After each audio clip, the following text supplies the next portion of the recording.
आप सबको जय मसीह की। मैं आशा करता हूँ कि आप सब लोग अच्छे होंगे और मैं फिर से एक बार आप सबों का स्वागत करता हूँ West Coast District Council page पे। और आज के इस गुरु उपदेश के लिए आने वाले 4 गुरुवार हम देखेंगे उन विश्वास के नायकों के बारे में, द हीरोज ऑफ फेथ, उनके बारे में हम देखेंगे। और उसका अध्याय जो है इब्रानियों की पत्री, उसका 11वां अध्याय और उसके 32वें वचन में लिखा है, अब और क्या कहूँ, क्योंकि समय नहीं रहा कि गिदोन का और बाराक और शिमशोन का और यिप्तह का और दाऊद और शमूएल का और भविष्यद्वक्ताओं का वर्णन करूँ। हम सबको पता है कि इब्रानियों की पत्री उसके 11वें अध्याय का जो शीर्षक जो है वो विश्वास के उदाहरण है। और कई सारे कैरेक्टर्स, कई सारे चरित्र जो है बाइबल के, जिन्होंने विश्वास के द्वारा कार्य किया और परमेश्वर को प्रसन्न किया, उसको हम देखते। तो सबसे पहला वहां पर लिखा है उस वचन में 32 में कि गिदोन के बारे में। तो आज हमारा पहला हीरो, पहला नायक हम गिदोन जो है उसके बारे में हम देखेंगे। और गिदोन के बारे में अधिक जानकारी के लिए हम सबको पता है कि जब यहोशू को मृत्यु हुआ और जब अगला कोई अगुआ लीडर जब नहीं खड़ा हुआ, तो परमेश्वर ने इजराइलियों के लिए समय समय पर न्यायियों को खड़ा किया, जो इजराइलियों को न्याय करते, उनका न्याय करते और जो शत्रु थे उनके हाथों से उनको छुड़ाते थे। तो उनमें से गिदोन एक था। और न्यायियों की किताब और उसका 6वां अध्याय अगर हम देखें तो ये पूरा अध्याय जो है गिदोन के बारे में जो है वो वर्णन करता है। तो कुछ बातों को, 2 बातों को मैं आज की सुबह आप सबों के सामने रखता चाहता हूं गिदोन के जीवन में। मैं विश्वास करता हूं कि ये हीरोज ऑफ फेथ, विश्वास का नायक, आपके और मेरे विश्वास को और अधिक बढ़ाने वाला हो जाए। परमेश्वर का वचन कहता है कि जब कभी भी इजरायली लोग परमेश्वर की इच्छा के विरोध में जाकर उन्होंने काम किया, तो परमेश्वर ने उनको उनके शत्रुओं के अधीन कर दिया। और एक समय आता था कि जब इजरायलियों को पता चलता कि हमने जो काम किया है वो गलत है और इसीलिए परमेश्वर ने हमें सजा दिया। और इसलिए वो क्या करते, परमेश्वर की दुहाई देते, प्रार्थना करते और परमेश्वर उनकी प्रार्थनाओं को सुनकर न्यायी खड़ा करता और वो न्यायी इजराइलियों को उनके शत्रुओं से जो है वो छुड़ाता। पहली बात अगर हम देखें गिदोन का शुरुआती जीवन, परमेश्वर का वचन कहता है न्यायियों की किताब उसका 6वां अध्याय और उसका 11वें वचन में, फिर यहोवा का दूत आकर उस बांज वृक्ष के तले बैठ गया जो ओप्रा में अबीएजेरी योआश का था, और उसका पुत्र गिदोन एक दाखरस के कुंड में गेहूं इसलिए झाड़ रहा था कि उसे मिद्यानियों से छिपा रखे। अब परमेश्वर का वचन हमें बताता है कि उसका शुरुआती जीवन जो है, गिदोन एक शूरवीर है, एक सूरमा है, एक लड़वैया है। उसके बावजूद भी वो डरा हुआ है। किससे डरा हुआ है? परमेश्वर का वचन कहता है कि वो मिद्यानियों से जो है वो डरा हुआ है और उनसे वो जो अनाज है वो क्या करके रखा है? छुपा के रखा है। प्रभु के लोगों, हमारे जीवन में कई बार ऐसी परिस्थितियां आती हैं जिससे हम छुपना शुरू करते हैं। हमें लगता है कि शायद ये परिस्थिति मुझे दबा देगी, वो डर हमारे जीवन में जो है वो बना रहता है। देखिए गिदोन जो है वो शूरवीर है, वो सूरमा है, उसके अंदर उतनी ताकत है, लेकिन उसकी परिस्थिति जो है वो जब इर्द गिर्द देखता है तो उसको पता चलता है कि नहीं, मैं इस लायक नहीं हूं। और इसलिए वो क्या करता है, मिद्यानियों के डर के मारे जो है वो छुपकर जो है दाख के उस कुंड में जो है वो क्या कर रहा है, गेहूं झाड़ रहा है। प्रभु के लोगों याद रखिए, वो अपने डर के साथ जो है वो जी रहा था। उसको पता तो है कि परमेश्वर अद्भुत कामों को करता है।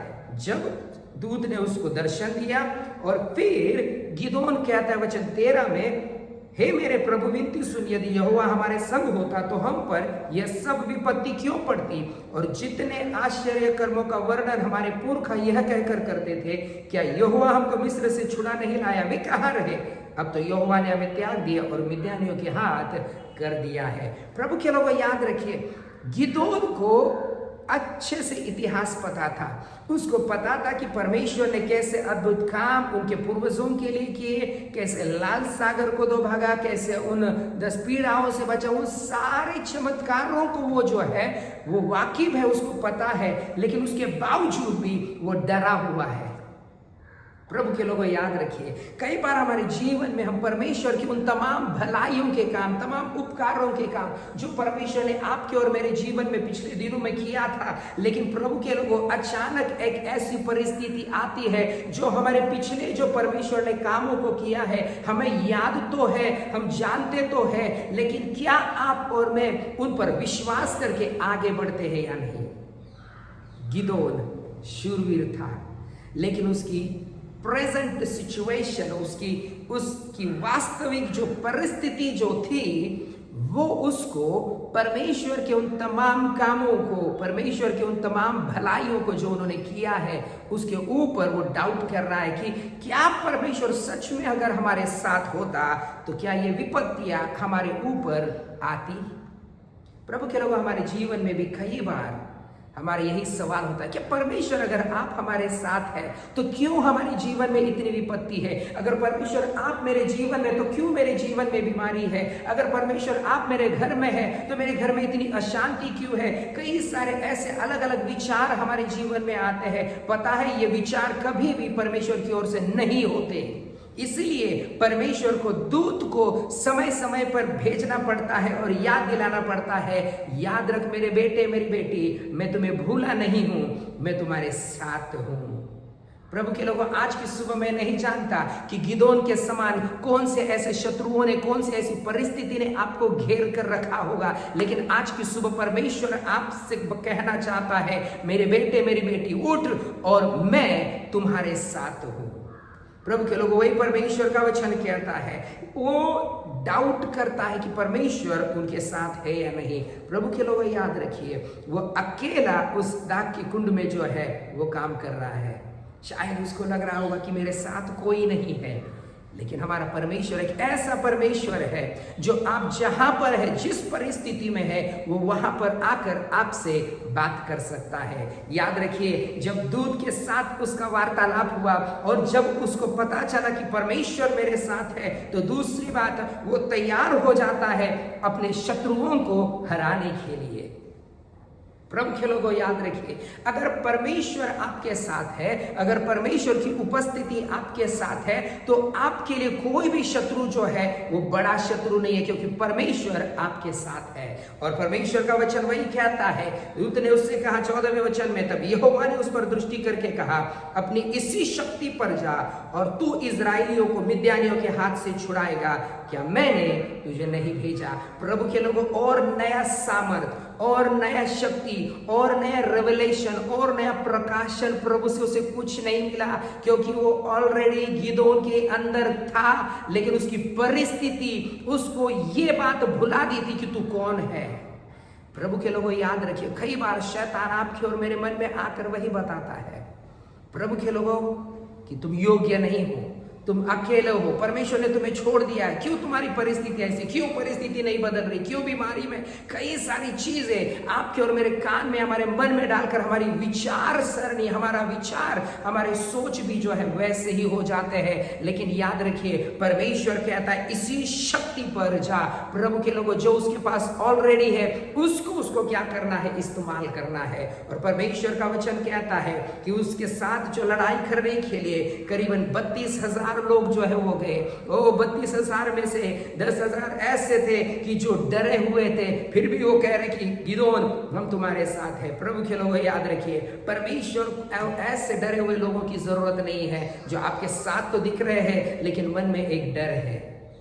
इसलिए परमेश्वर ने गिदोन के जीवन में सबसे पहले क्या किया, उसके जीवन के डर को हटाया और परमेश्वर ने उसको बताया कि 32,000 लोग नहीं, 22,000 लोग नहीं, लेकिन 300 लोग काफी है उन मिद्यानियों को हराने के लिए, क्योंकि हराने वाला जो है वो स्वयं परमेश्वर था। प्रभु के लोगों, परमेश्वर का वचन कहता है 7वें अध्याय में अगर हम देखें कैसे उन्होंने युद्ध को लड़ा, परमेश्वर का वचन कहता है कि गिदोन ने अपने जितने भी साथी थे उन सब लोगों को क्या किया, 300 पुरुषों को अपने पास रख छोड़ा और उन्होंने उनके हाथ में क्या दिया, 16वें वचन में लिखा है 7 के अध्याय में, तब उन 300 पुरुषों को 3 झुंड किए, एक पुरुष के हाथ में नरसिंगा और खाली घड़ा दिया और घड़ों के भीतर मशाल दी। प्रभु के लोगों याद रखिए, ये मिद्यानियों को हराने जा रहे हैं, ये लड़ाई में जा रहे हैं, लेकिन कोई हथियार उनके हाथ में नहीं है, क्योंकि हथियार जो है परमेश्वर जब आपके साथ है तो आपको हथियार की जरूरत नहीं है, प्रभु काफी है। हालेलुया। मैं विश्वास करता हूं जब ये 300 लोग, उनको पता था कि 32,000 में से हम इतने ही बाकी है, परमेश्वर हमारे साथ है, और ये सब के सब एक हाथ में घड़ा और एक हाथ में नरसिंगा फूंक कर तैयार होकर लड़ाई में जा रहे हैं। और प्रभु के लोगों याद रखिए, परमेश्वर विजय देने वाला परमेश्वर, और बाइबल में वचन में लिखा है 7 के 20 में, और जितने भी ये लड़ाई में जा रहे थे उन्होंने घड़ों को फोड़ा और जोर जोर से नरसिंगे फूंकने लगे, यहोवा की तलवार और गिदोन की तलवार। प्रभु के लोगों, वो एक ही तलवार काफी थी यहोवा को सारे मिद्यानियों को हराने के लिए। गिदोन ने परमेश्वर पर विश्वास किया। प्रभु के लोगों, आज की सुबह मैं आपको बताना चाहता हूं कि आपके लिए युद्ध लड़ने वाला वो एक स्वयं परमेश्वर है, जिसका नाम प्रभु यीशु मसीह है, जो आपके लिए और मेरे लिए आया, और वो आपको और मुझे कहता है, मेरे बेटे मेरी बेटी, मैं तुम्हारे युद्ध को लड़ूंगा। तुम जहां पर भी हो, जिस परिस्थिति में भी हो, अपनी शक्ति पर उठ, मुझ पर विश्वास कर और मैं तुझे विजय को दिलाऊंगा। प्रभु के लोग, आज की सुबह आप किस परिस्थिति में है, प्रभु जानता है। गिदोन के समान विश्वास रखिए। 32,000 नहीं चाहिए, 300 लोग काफी है, क्योंकि लड़ना परमेश्वर को है। प्रभु के लोगों, परमेश्वर आपके युद्ध को लड़ने जाएगा अगर आप उस परमेश्वर को मौका देंगे। तो क्यों ना आज की सुबह आप और मैं कहे, प्रभु यीशु मसीह मेरे जीवन में आइए, और मैं अपने जीवन को आपके हाथों में समर्पित करता हूं। ये लड़ाई मेरी नहीं प्रभु, लेकिन आपकी है। वो परमेश्वर आपको जय दिलाएगा। इसलिए यीशु मसीह को अपने जीवन में लीजिए और देखिए प्रभु आपको विजय देता है या नहीं। प्रभु इस वचन के द्वारा आप सबों को आशीषित करे। आइए हम प्रार्थना करें। अनुग्रहकारी जीवित परमेश्वर पिता, हम धन्यवाद देते हैं फिर से एक बार गिदोन के जीवन के द्वारा आपने हम सबों से बातें किया। धन्यवाद देते हैं परमेश्वर। अगर हमारे बीच में कोई भी ऐसे श्रोतागण है जो किसी मुसीबत में है, परेशानी में है प्रभु जी, और उनकी परिस्थितियों को बदलने वाला परमेश्वर आप है प्रभु जी। यीशु मसीह आप उन्हें छू कर चंगाई दीजिए और उनके जीवन को बदलिए। जो कोई अपने मैरिज एनिवर्सरी को मना रहे हैं, जन्म दिवस को मना रहे हैं, उन्हें बहुतायत से आशीषित करिए परमेश्वर। धन्यवाद देते हैं, आपने हमारी प्रार्थना सुना, उत्तर दिया। प्रभु यीशु मसीह के नाम से मांगते हैं, सुनो ग्रहण कर पिता। आमीन आमीन आमीन। Have a blessed day. Thank you so much. सबको जय मसीह की।